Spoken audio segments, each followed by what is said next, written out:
outra cirurgia, mas agora está pertinho da família, né? Deus tem sido fiel e verdadeiro, e eu gostaria de pedir aos irmãos não esquecer do nosso irmão Roberto em oração, e também lembrar do nosso amigo Gilson, o marido da mãe da nossa irmã Natália, né? Ele está internado há 171 dias, aliás, há 71 dias que ele está internado. Então, em nossas orações, não vamos nos esquecer do Gilson. Ele está aguardando a receber alta ainda por esses dias. Amém? Cumprimento todos os irmãos com a paz do Senhor. Amém. Agora eu vou orar para o presbítero. Senhor, meu Deus, muito obrigado por esta noite. Obrigado pela vida de cada um que está aqui. Obrigado pela vida do presbítero. Senhor, guarda a vida do presbítero. Dê sabedoria para que ele possa ensinar a verdadeira palavra para as suas ovelhas. Senhor, guarda a vida do presbítero e de cada um que está aqui. Dê sabedoria, abra a mente de quem estiver ouvindo a palavra. Eu te peço, em nome de Jesus, amém.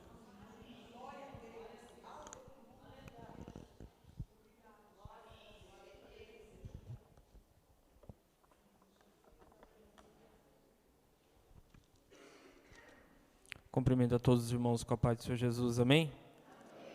Irmãos, abram suas Bíblias no livro do Apocalipse, no seu capítulo 7, a partir do versículo 9.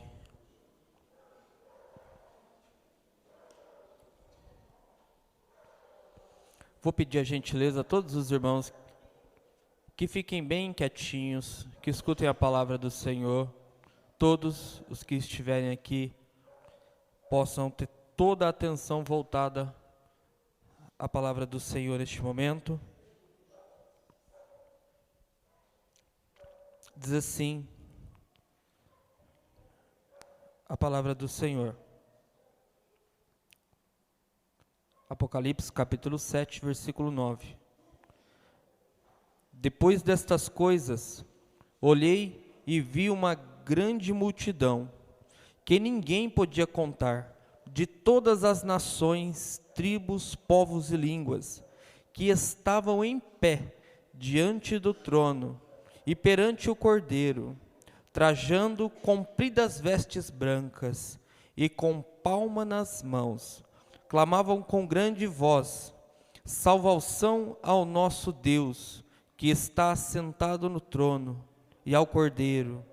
Todos os anjos estavam em pé ao redor do trono, e dos anciões e dos 4 seres viventes.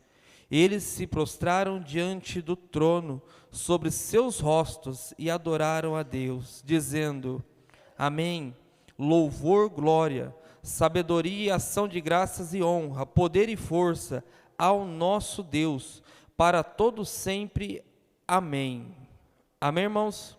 Bom, hoje nós vamos dar então continuidade ao nosso estudo referente às últimas coisas, as coisas que sucederão no fim dos tempos.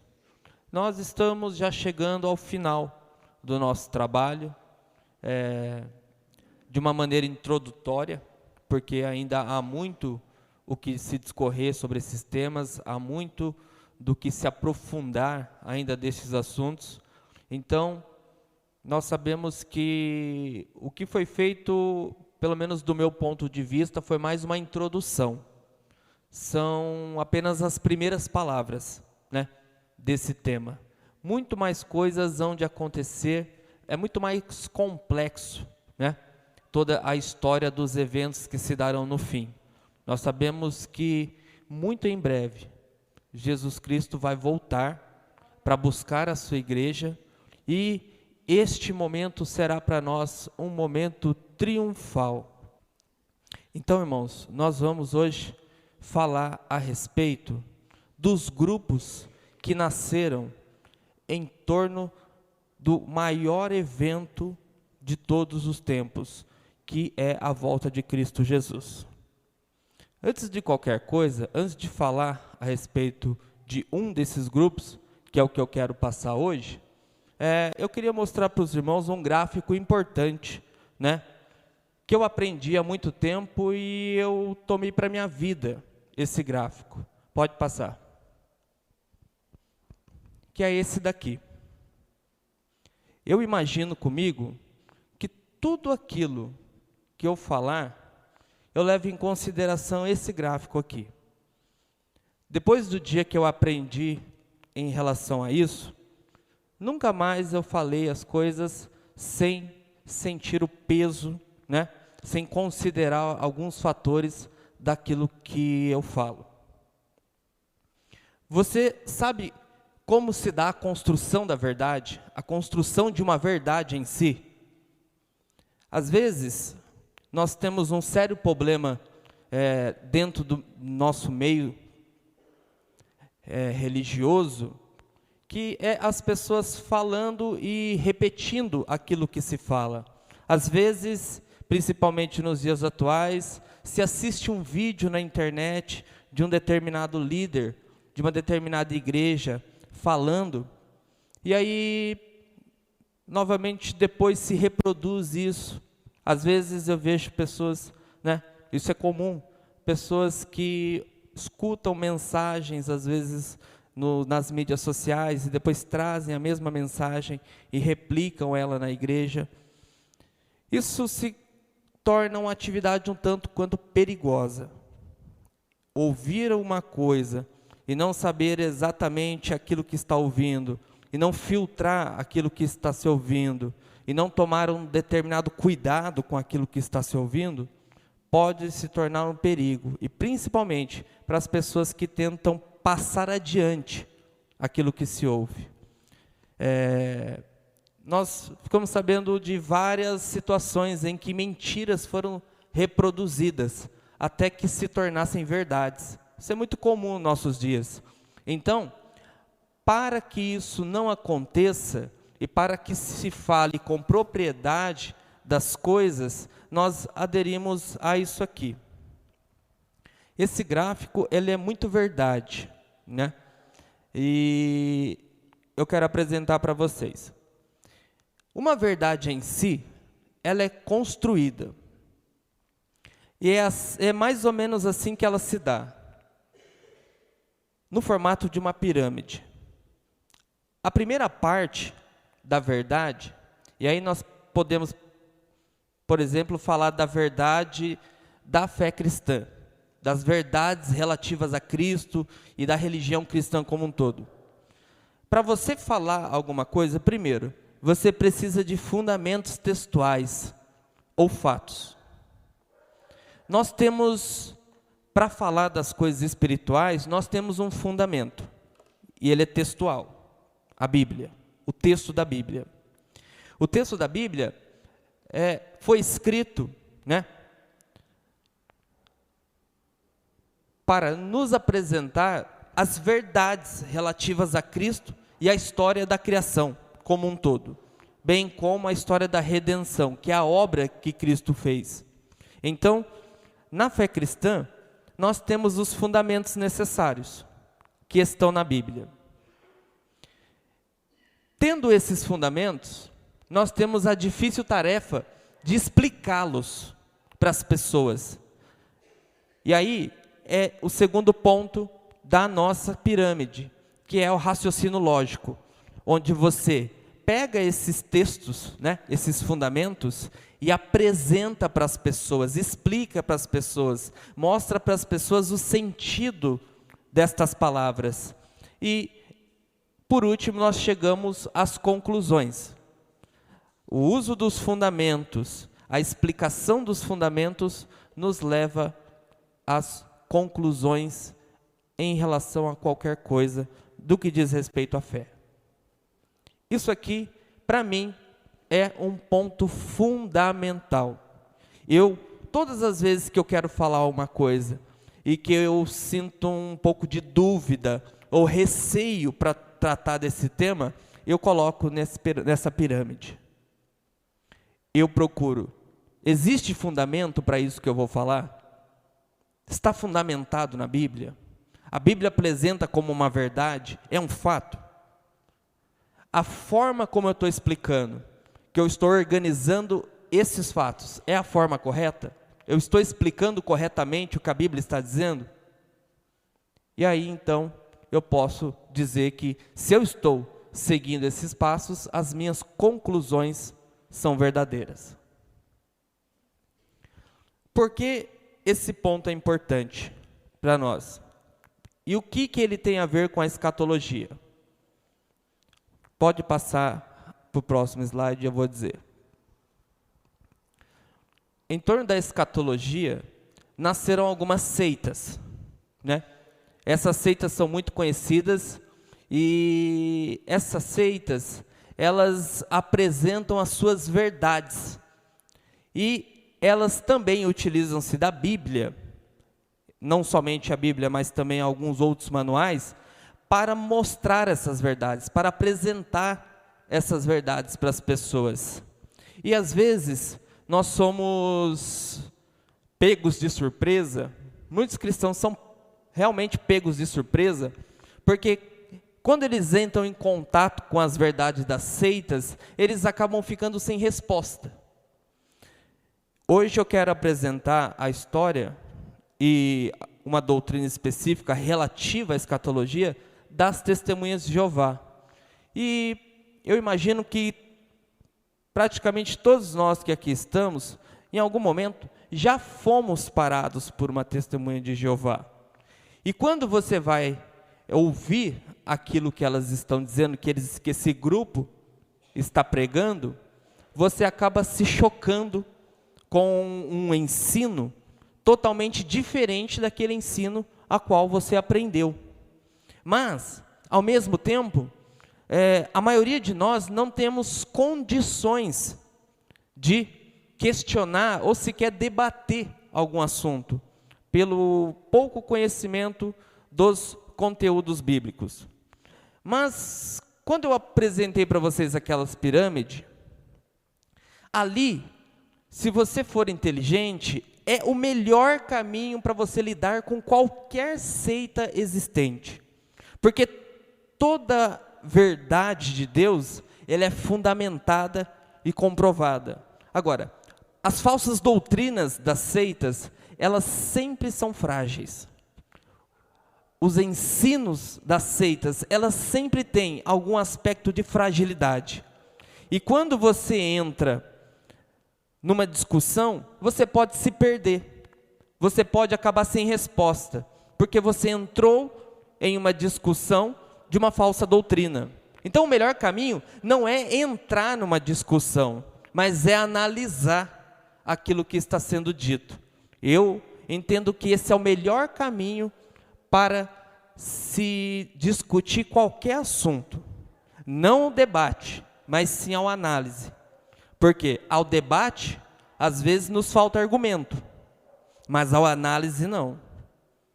Uma coisa é você entrar num debate com uma pessoa e não ter argumentos. Outra coisa é colocar-se em cima de uma mesa essas verdades e você, através da Bíblia, começar a analisar. São duas cenas, são duas situações diferentes. Então vamos lá. Já estamos chegando ao final do nosso estudo e agora a análise final a esse estudo da escatologia que será feita e que é feita por alguns teólogos diz respeito à refutação do ensino dos grupos sectários, que são as seitas. E que neste caso podemos chamar de seitas do advento. Existem duas seitas que são chamadas, consideradas seitas do advento, seitas da volta de Cristo, que são os Testemunhas de Jeová e os Adventistas do sétimo dia. Hoje falaremos dos Testemunhas de Jeová. Pode passar. Alguns aspectos próprios de uma seita, irmãos, e que você precisa conhecer, são esses daqui. O que diferencia uma igreja de uma seita? E como saber se você está dentro de uma igreja ou se você está dentro de uma seita? Primeiro, um dos pontos que definem uma seita é a atitude típica, no sentido de que ela é a única igreja ou organização que preservou a doutrina e o culto verdadeiro. Geralmente, as seitas, os grupos mais fechados, eles apresentam ser os únicos grupos que mantiveram a verdadeira doutrina. Que aquilo que os outros grupos pregam é a mentira. Aquilo que os outros grupos pregam não é a verdade.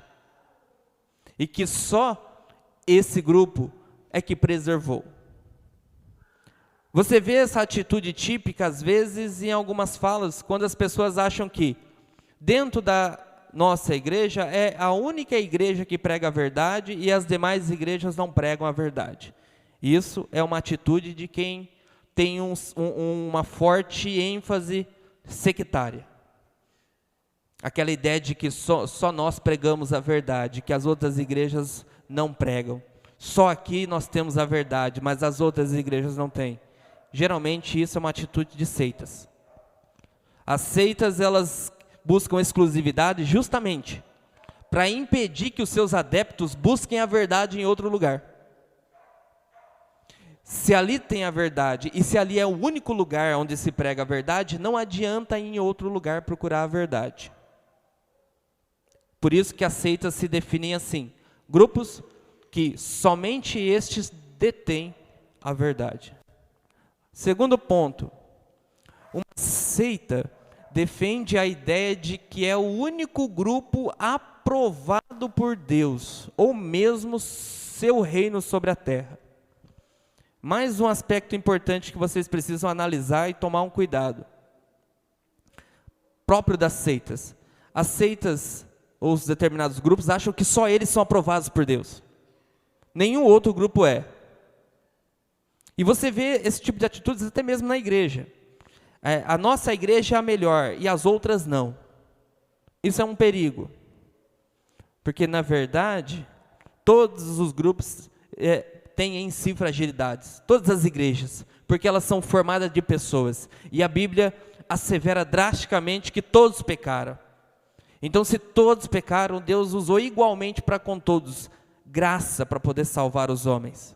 Então, essa ideia de que somente a minha igreja é a igreja que Deus aprova, ou Deus jamais aprovaria que você fosse para outra igreja, porque só essa igreja é a igreja correta, isso é um perigo.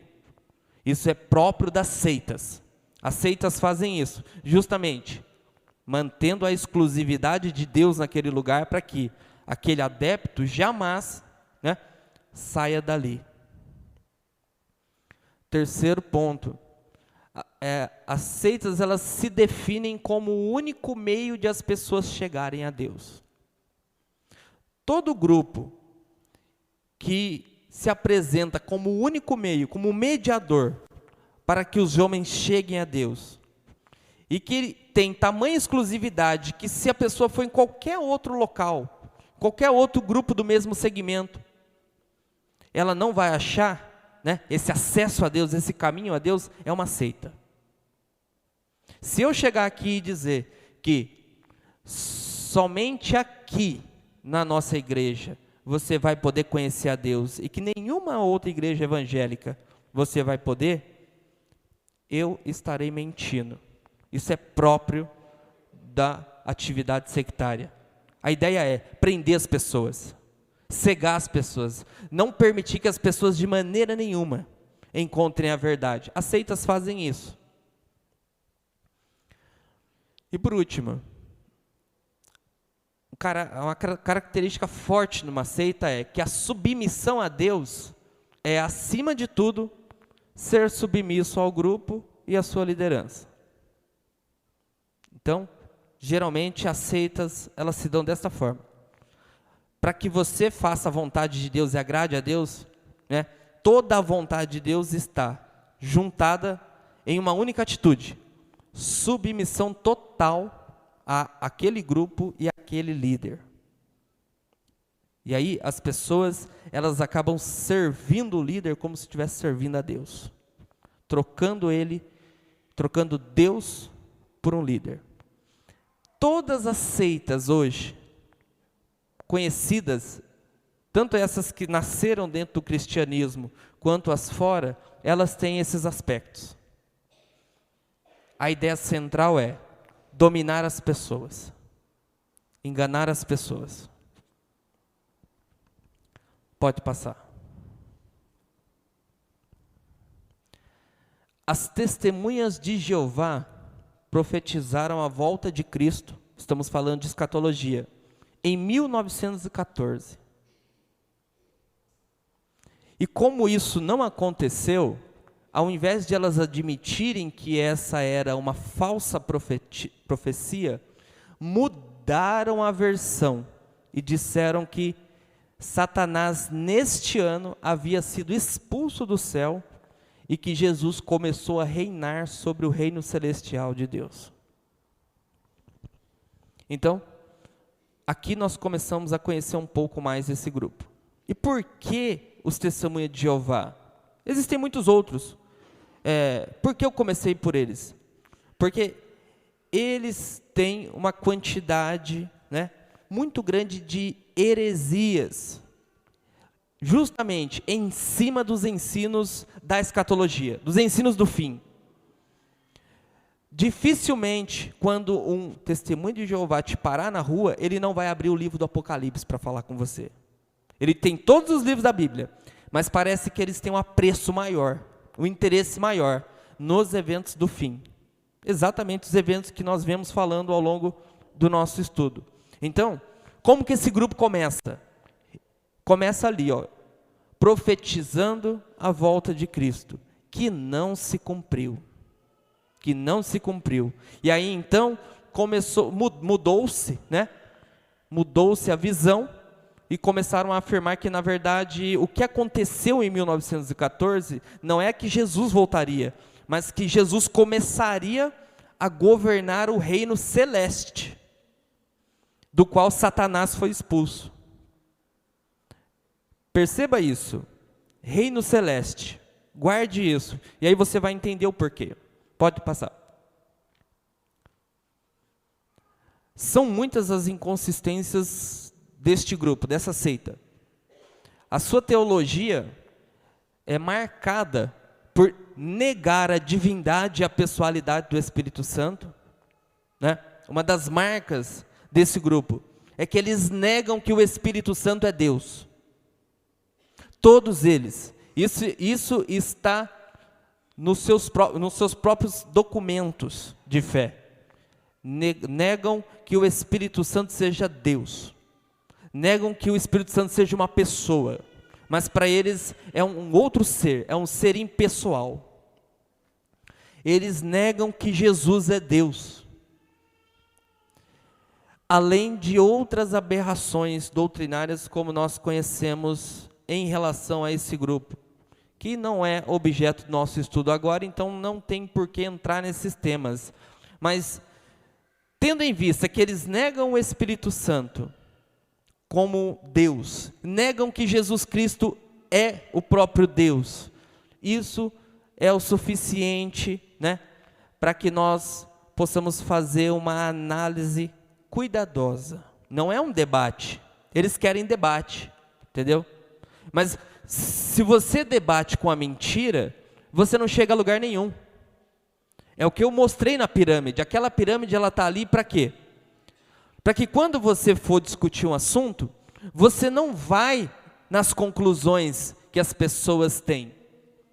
Esse grupo, ele está na rua com um conjunto de conclusões.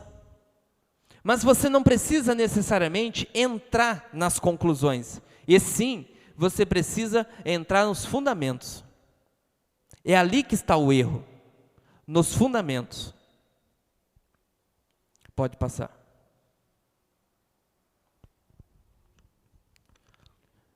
Segundo Aldo Menezes, que é um historiador da religião, a seita Testemunha de Jeová, na seita Testemunha de Jeová, estão divididos em dois grupos. Os 144.000 de Apocalipse, que nós vamos ver um pouco mais à frente, com uma esperança celestial, Lembra que Jesus inaugurou o reino em 1914? Já que ele não voltou, ele inaugurou um reino celestial. No grupo das testemunhas de Jeová, eles entendem que uma parte deles são 144 mil, que vão para o céu. E a outra parte, porque hoje, atualmente, se dá de um grupo de 7 milhões de adeptos, a outra parte é a grande multidão, que vai estar na terra. Então, esse grupo está subdividido. Dentro do mesmo grupo, das testemunhas de Jeová, existem aqueles que entendem que vão para o céu, que são parte dos 144 mil, e existe uma classe que é inferior desses que vão morar na terra. E por isso, nós podemos compará-los ao chamado sistema de castas. Castas é um sistema de divisão dentro da sociedade. Por exemplo, hoje na nossa sociedade nós temos uma divisão fundamentada no fator econômico. Nós temos a classe baixa, né? A classe média e a classe alta. Isso é uma divisão de castas, fundamentado no fator econômico. Aqui, dentro da religião, nós temos essa mesma divisão. Os testemunhas de Jeová, eles entendem que uma parte são os eleitos, os 144 mil, e a outra parte são os subeleitos, né? Esses que vão morar na terra.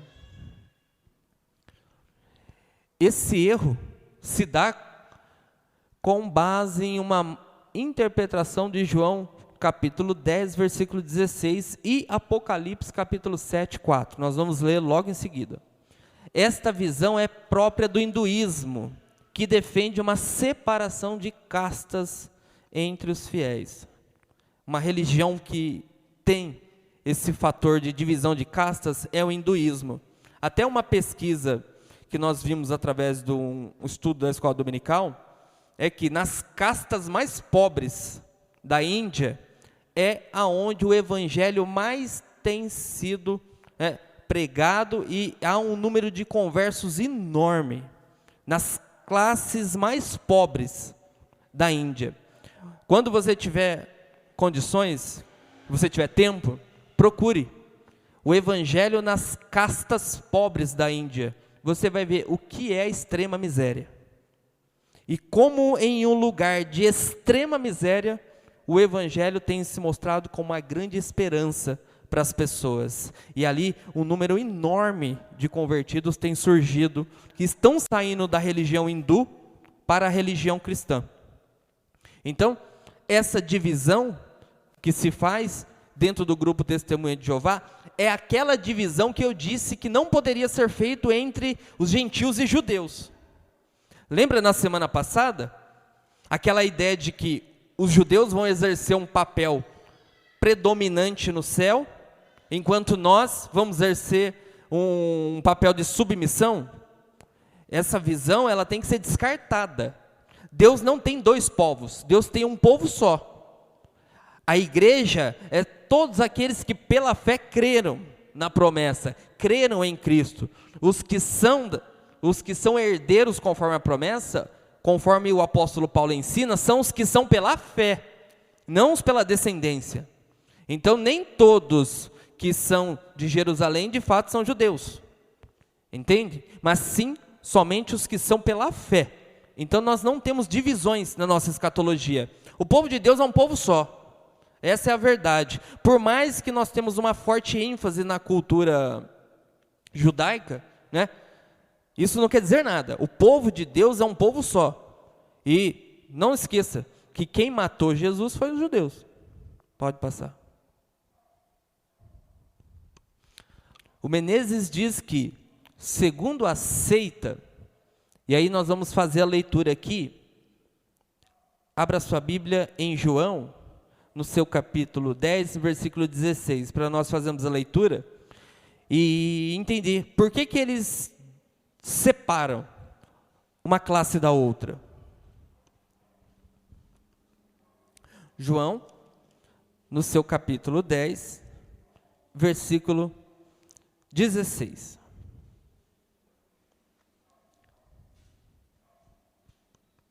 Vamos ler a partir do versículo 15. Olha o que diz aqui o texto. Assim como o Pai me conhece, também eu o conheço, o Pai, e dou a minha vida pelas ovelhas. Versículo 16. Ainda tenho outras ovelhas que não são deste aprisco, e a mim convém agregá-las. Também elas ouvirão a minha voz, e haverá um só rebanho e um só pastor. Qual é o entendimento que se tem em relação a esse texto por parte do Testemunho de Jeová? Que essas outras ovelhas não pertencem ao aprisco de Deus. E o aprisco de Deus, conforme nós vamos ver aqui, em que os testemunhas entendem, o aprisco é o grupo dos 144 mil, que é um grupo seleto por Deus. Então Deus tem esse primeiro grupo, e que pertence ao seu aprisco, e tem um outro grupo que não pertence ao seu aprisco, mas que ele vai agregar.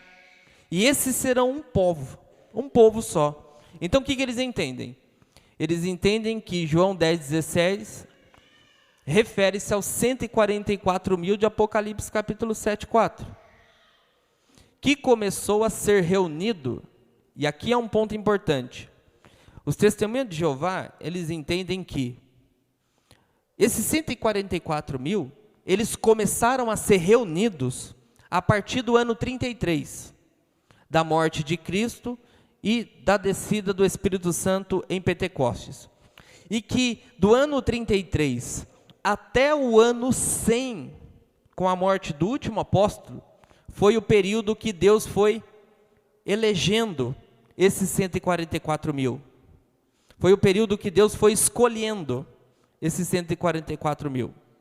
Mas que quando chegou no ano 100, que começa o ano dos pais apostólicos, eles entendem que a partir dali houve uma grande apostasia. E a igreja não era mais a igreja se apostatou. Então, do ponto de vista histórico que eles têm, os pais apostólicos, os pais teólogos, os pais apologistas foram apóstatas, né? E que essa eleição, essa escolha dos 144 mil só voltou a acontecer em 1870. Olha para você ver. No ano 33, com a morte de Jesus, começou-se a eleger esses 144 mil, que eles entendem que é um número literal, né? Começou-se a escolher essas pessoas. No ano 100 parou, e em 1870, com o fundador da seita, continuou-se a eleição, a escolha desses 144 mil, do qual nós, pelo ponto de vista deles, não estamos inclusos, tá? Nós jamais poderíamos participar deste grupo seleto, porque, segundo eles entendem, quem é a seita somos nós. Pode passar. As outras ovelhas, conforme nós vemos aqui nesse texto, das quais Jesus diz que não pertencem a esse aprisco, mas convém agregá-las, são aqueles que vão viver no paraíso, o paraíso na terra.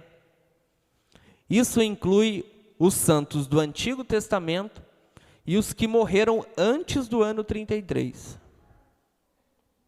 Todos esses vão ser ressuscitados para viver no paraíso terrestre. Então, é esse o entendimento que eles têm.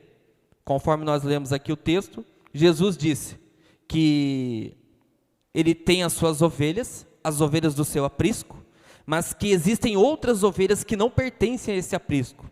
Eles entendem que as ovelhas do aprisco são 144 mil. E as outras ovelhas são aqueles que viveram antes do ano 33, que são santos do Antigo Testamento, e também esses que a partir de 1870 vão ficar para trás, que não vão morar no céu, mas vão permanecer no paraíso na terra. Estes vão passar por uma tribulação, Mas esses que foram eleitos, os 144 mil, não vão passar pela grande tribulação. Olha aí o grande problema também na escatologia deles. O grupo é dividido em dois. Um grupo passará pela grande tribulação e o outro vai ser poupado. Um grupo vai morar no céu e o outro grupo vai morar na terra. É claramente um sistema de castas. É claramente um grupo beneficiado por Deus e o outro menos beneficiado, do ponto de vista deles. Pode passar. O juiz Rutherford, que é o sucessor do Charles Russell, ele decretou o fim da chamada celestial em 1935. Em 1935, esse juiz, ele disse que Deus parou de escolher os 144 mil, o número já estava preenchido, porque ele entendia que naquele ano Jesus viria. E aí nós já temos uma segunda previsão, né? Mas, pasmem, Jesus não veio. E aí eles tiveram um certo problema, mas eles são bons em resolver problemas. Eles são muito bons. No mesmo ano, o juiz ele abandonou esse conceito de que Deus não estava mais escolhendo os 144 mil, porque ele viu que Jesus não voltou, né? Ele abandonou essa esperança espiritual e passou a defender a ideia de que a terra seria restaurada e que os 144 mil e as outras ovelhas iriam compor uma grande multidão, que está lá em Apocalipse, no seu capítulo 7 e 9. O que ele entendeu? Jesus não voltou. E agora? Ele precisava criar uma segunda teoria, porque ele diz que Jesus parou de escolher pessoas porque naquele ano ele voltaria. Isso não aconteceu. Então, ele diz que não. Na verdade, não existe dois grupos, é um grupo só. Os 144 mil e as outras ovelhas, que são os outros povos, vão formar uma grande multidão só. E todos eles vão para o céu. E aí, segundo o livro, que é um livro que eles guardam essas doutrinas, chamado A Verdade que Conduz à Vida Eterna, em 2007, novamente a seita voltou a ensinar que a chamada celestial continua aberta. Ou seja, de que ainda os 144 mil não tinham sido contabilizados. Então Jesus ainda estava escolhendo pessoas, até que chegue a esse número, 144 mil. E o que sobrar? Porque eles são um número de 7 milhões hoje. Os que sobrar vão viver no paraíso, na terra, enquanto os 144 mil vão viver no céu. Essa é a visão. Pasmem, os 144 mil não é qualquer pessoa dentro do grupo. Geralmente são aquelas pessoas que têm mais proeminência, que dentre eles são chamados de ungidos. São pessoas mais importantes, né, do grupo. Enquanto as outras pessoas vão viver num paraíso na terra, que do ponto de vista dele também será um lugar bom, mas não é igual a viver no céu. Pode passar. A seita defende que o número de 144 mil adeptos vão morar no céu, porém, se a quantidade é literal, por que os testemunhas de Jeová não aceitam a literalidade das especificações referentes ao quantitativo? O que eles dizem? Que é um número literal. São 144 mil pessoas. Só que quando você vai na Bíblia, já que eles estão defendendo que esse número é literal, nós temos algumas especificações sobre esses tais 144 mil. E o que diz os textos? Ele diz que se de fato é um número literal, eles pertencem às 12 tribos de Israel. Como nós vemos aqui, em Apocalipse, no seu capítulo 7,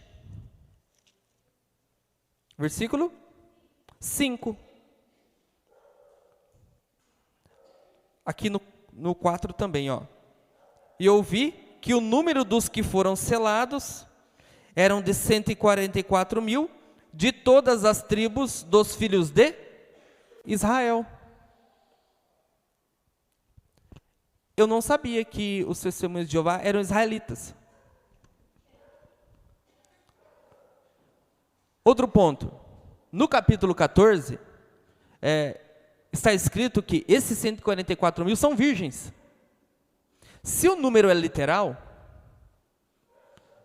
eu não sabia que esses 144, os tais ungidos dentro do grupo, são virgens.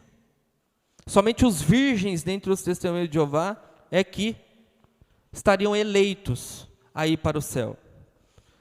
Isso deixa eles claramente em uma situação de dificuldade, mas eles sabem resolver isso. Eles simplesmente dizem o seguinte: não, são 144 mil pessoas, mas a questão de tribos de Israel e virgens são palavras simbólicas que têm um outro significado. Pois é, pode passar. Em Mateus, no seu capítulo 1, 21 e 2, 22, nós temos ali a apresentação de Jesus como o Salvador de Israel e Rei dos Judeus. Esse é um ponto importante para resolver essas questões. Se eu perguntasse para vocês, pela análise do texto de João 10, 16, quem seriam as outras ovelhas que Jesus está se referindo? Os gentios. Os gentios. Qualquer pessoa, na primeira observação, entenderia isso. E quais são as ovelhas que pertenciam a Jesus? As primeiras ovelhas? Os judeus. E o próprio Jesus, ele se apresenta, os evangelhos o apresentam como Salvador de Israel e Rei dos Judeus. A sua pregação se dirigiu primeiro aos judeus. Nós vemos isso, está claramente apresentado nos textos. Primeiro Jesus apresentou-se, né? Ele veio primeiro aos seus, mas os seus não o aceitaram. Quando Jesus comissionou a missão dos 70, ele disse aos discípulos que não fossem aos gentios. Não vão aos gentios, mas vão antes, e aqui está o ponto central, o antes. Vão primeiro, não vá aos gentios, mas vão primeiro as ovelhas perdidas da casa de Israel. Jesus está dizendo, vocês não vão ainda levar essa mensagem, essas boas novas aos gentios, aos outros povos. Vão primeiro aos judeus, à casa de Israel. Em João 10,16, as outras ovelhas que não eram deste aprisco, ou não eram desta casa, é uma referência aos gentios, aos outros povos, que não eram deste aprisco, né? Que é uma referência aos gentios, que não eram do aprisco judaico, da casa de Israel. Mas os testemunhos de Jeová entendem que o que nós chamamos de casa de Israel, eles entendem que são 144 mil. E que as outras ovelhas, que seriam os gentios, eles entendem que é a grande multidão. E aí, às vezes você é parado na rua e eles falam isso para você e as pessoas querem discutir, mas você não discute. Qual é o texto? Ah, o texto é João 10,16. Não. O texto de João 10,16 não dá para chegar a essa conclusão que você chegou, porque ele está falando a respeito dos judeus e dos gentios. Pronto. Você não foi nas conclusões, você não entrou no debate, você foi nos fundamentos. Às vezes, irmãos, grandes construções apresentam sérios problemas e acabam caindo. Por quê? Porque elas têm um alicerce mal feito. Eu trabalho na construção civil e vejo muito isso. Muitos dos problemas que se dão nas belas casas está debaixo da terra, no lugar que ninguém vê, que é sem formosura alguma.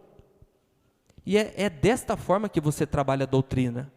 Você não vai com tudo, naquilo que é visível, né? mas você vai nos fundamentos.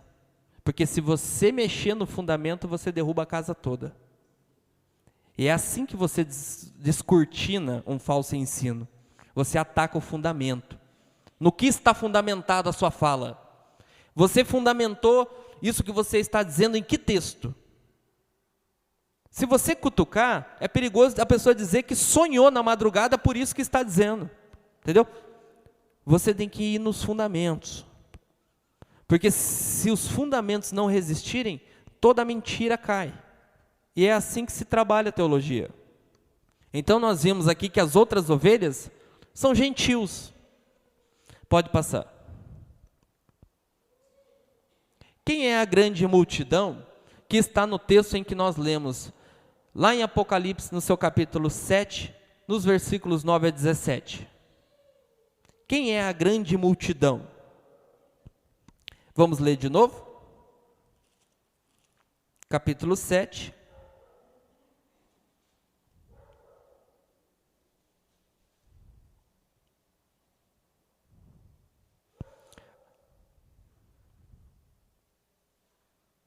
Vamos ler aqui no versículo 13. Olha o que diz. Então o ancião de dias me perguntou: estes que estão vestidos de branco, quem são eles e de onde eles vieram? E respondeu: Senhor, tu o sabes. E disse ele-me: estes são os que vieram da grande tribulação, e lavaram as suas vestes e as branquearam no sangue do Cordeiro. Por isso estão diante do trono de Deus e servem ele de dia e de noite. Quem é a grande multidão? A grande multidão são todos os salvos. Essa grande multidão que os testemunhas de Jeová entendem que são o segundo grupo, ou subgrupo, que está entre eles, na verdade, pelas Escrituras nós entendemos que é a soma de todos os salvos. A grande multidão que está diante de Deus, que veio da grande tribulação, essa grande multidão que tem um aspecto fundamental: lavaram as suas vestes no sangue do Cordeiro, branquearam as suas vestes em Cristo, são todos os que foram redimidos pelo sangue de Cristo. Então, a grande multidão, ela está nos céus, diante de Deus e do seu Cordeiro. Isso por si só já exclui a ideia de que existe um grupo que vai estar na terra e outro que vai estar no céu. Não. A grande multidão está diante de Deus, né? E dentre essa multidão estão todas as línguas, todos os povos e nações. Elas são a totalidade dos salvos. E estes salvos terão acesso direto a Deus, e Deus habitará no meio deles. Do ponto de vista das testemunhas de Jeová, somente estes tais 144 mil, dentre eles, que vão ter o acesso a Deus. Os que vão morar no paraíso na terra, não terão. Mas que escatologia é essa? Que seria a plenitude de tudo, que confere todo esse estado de glória, de beneficência às pessoas, mas não confere Deus. Eu não quero chegar no céu e encontrar nada de bom, eu quero encontrar Deus. Eu não quero saber se no céu as ruas são de ouro, isso para mim pouco importa, porque é algo que se pisa. Eu não quero saber se lá vai ser lindo, eu quero saber se Deus está lá, e é isso mais importante. Agora, se apresentam uma escatologia sem Deus, se apresentam um fim para essas pessoas que estão sofrendo no mundo, sem Deus. Então nós estamos caminhando para chegar lá na frente e não encontrar Deus. É mais ou menos isso que está se apresentando aos seus adeptos, e eles encaram isso com total naturalidade.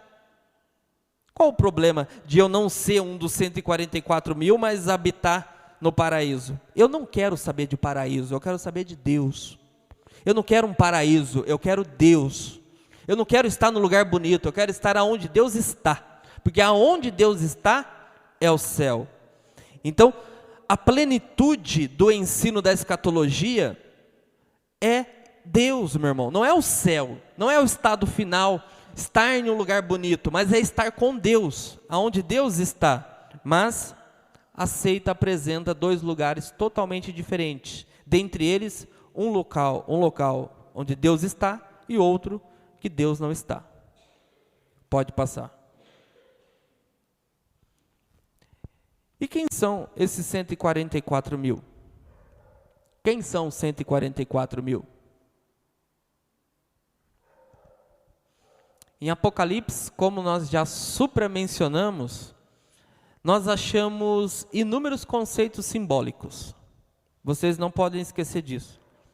O livro que mais possui símbolos em toda a Bíblia é o livro do Apocalipse, que é próprio do gênero. O gênero apocalíptico é diferente. Assim como nós vemos também em outros livros, com menor quantidade, mas do mesmo segmento. Daniel e Zacarias são livros apocalípticos também, e utilizam desse gênero literário. Usa figuras para tentar expressar uma realidade que está muito além da condição e da capacidade do homem. Antes de qualquer coisa, 144 mil não podem referir a um número literal e total de salvos. Um dos pontos também que é próprio da doutrina, que lá atrás eles achavam que somente 144 mil de pessoas seriam salvas. Isso é uma das marcas, né, desse grupo. Imagina, toda a história da igreja. Somente 144 mil pessoas sendo salvas. É muito pouco, não dá para imaginar que isso seja possível. Então nós entendemos que isso é improvável.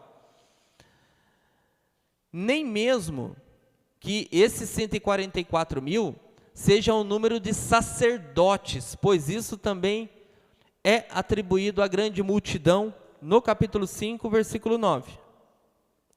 Algumas pessoas que defendem, por exemplo, que 144 mil vão ser sacerdotes de Deus e que esses são de fato israelitas, provavelmente quem defende mais isso são pré-milenistas, né? Que Israel vai apresentar um papel sacerdotal no céu, né? No capítulo 5, versículo 9, nos apresentado que a grande multidão também será sacerdote de Deus. Então, a ideia de que os 144 mil são sacerdotes, isso não é provável, é muito improvável, até porque no céu não precisa de sacerdotes, entendeu? Embora a palavra sacerdote, ela não implica só no sacerdócio, mas em serviço.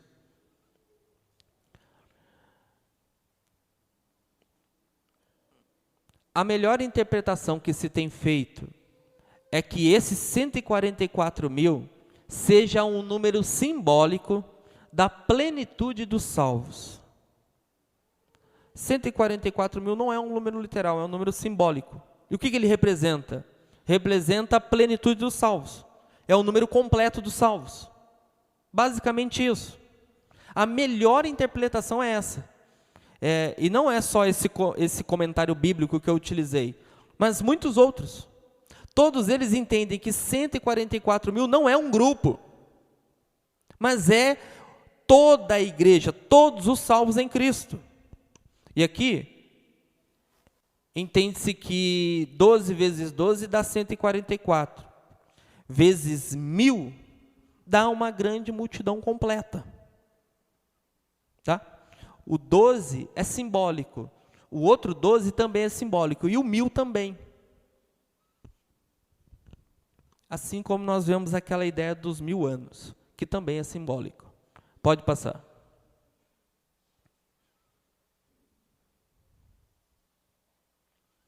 E agora, irmãos, para que a gente finalize, já chegamos no horário. Eu apresentei hoje um pouco da história das Testemunhas de Jeová e esse ponto central da escatologia. Por quê? Para difamá-los? Não precisamos disso. Muito pelo contrário, para mostrar para vocês que é necessário o conhecimento da escatologia. Tem gente aí nas ruas falando de escatologia e às vezes a igreja não conhece o seu destino final. A igreja não tem muita esperança nas coisas que há de vir. Às vezes, nós deixamos acontecer. Vamos deixar acontecer, vamos ver aonde tudo vai terminar.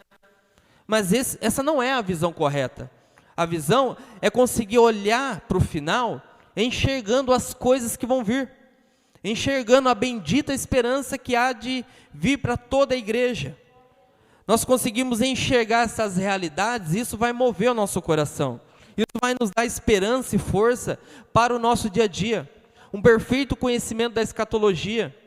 Uma visão de escatologia bem fundamentada e sólida. Isso é esperança. Escatologia é esperança. Porque é algo que se espera. Nós não vemos esses eventos. Nós estamos falando destas coisas. Nós estamos falando da volta de Jesus. Mas nós estamos vendo. Mas nós esperamos. Isso é esperança. Essa é a esperança verdadeira. E está cheio de pessoas aí mentindo a respeito desta esperança. Há seitas falando mentiras dessa esperança. Por quê? Porque nós que somos cristãos, não nos aplicamos ao conhecimento bíblico. A buscar entender estas coisas, para poder falar para as pessoas também.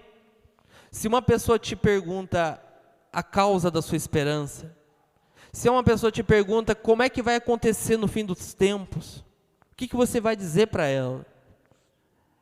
Não é apresentar uma sequência de eventos, é apresentar a sua esperança, é aquilo que você está esperando, é aquilo que as pessoas estão olhando para você, entrando por aquela porta todos os finais de semana, todos os dias na semana, eles querem saber o porquê. O porquê é este, é porque eu tenho uma esperança, eu espero alguma coisa, eu estou aguardando alguma coisa, isso me move a tomar minhas atitudes, isso me move a vir à igreja, isso me move a viver como eu vivo, a minha esperança.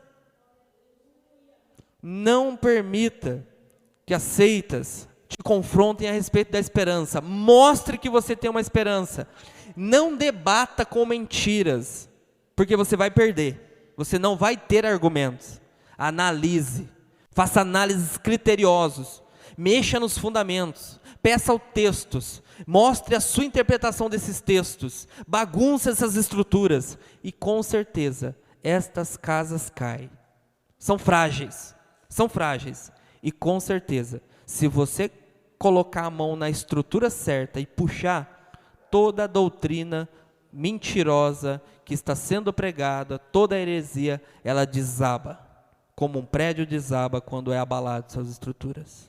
Amém? Uma salva de palmas para Jesus.